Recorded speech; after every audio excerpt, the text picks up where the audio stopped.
All new Apple Music app spotted in iOS beta code. Well, that's two things that got spotted that weren't meant to be spotted. Signs of Apple's all-new Apple Music app have been spotted in the first beta version of iOS 15.5, potentially hinting that it could launch in the near future rather than the likes of Podcast Plus or Mail Plus, which have been theorized by analysts as potential additions to the Apple One subscription bundle over the past year. Apple will bolster Apple Music by spinning off classical music into a separate app. This is a thing that I heard about. And it was just a rumor at the time, but you know that I like to listen to classical music. Yeah. And I can imagine how or why this could be fun or cool. Last year, Apple announced its purchase of classical music streaming service Prime Phonic, which offered advanced search and browse features specially optimized for classical music. What would those be? I have no idea. Like, what kind of a search feature do I need as a classical music fan? Is it because it's there's so many different recordings by orchestras of so you might want like one from a specific year or You're talking about replicas, right? Like different orchestra will do the same song. Absolutely. Yeah, I don't know. I was trying to think who would use this. Who would use the Apple Classic, we'll call it for now. And you pictured me. I sent this story in because I was like, oh, Lou's going to love this. But also, I was thinking for babies.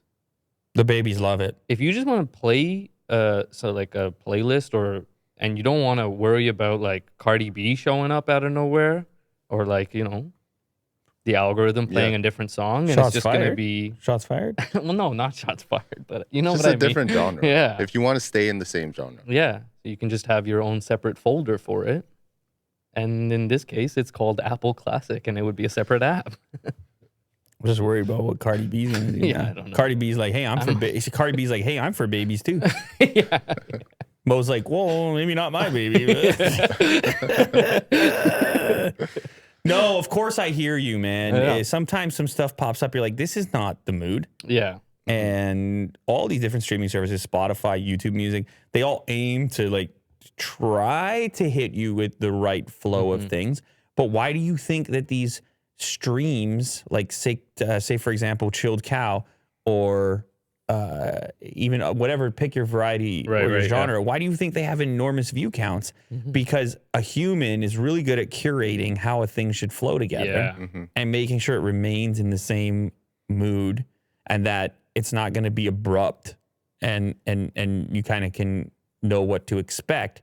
Now, what's interesting about Apple, specifically them going after classical, is they have this amazing footprint with spatial audio and Dolby stuff. And you can imagine with classical where there's the ability to distinguish such a variety of instruments and the feeling of being in a physical space of a recording. Right. They could do some magical things with that around classical. And so maybe they feel that their product is differentiated enough that they can just come out with a classical specific app because they're going to say, hey, this is classical music like you've never heard it before. Yeah. And all of a sudden I'm paying. I'm like, who do I pay? Where do I pay? Who do I pay? Where do I pay?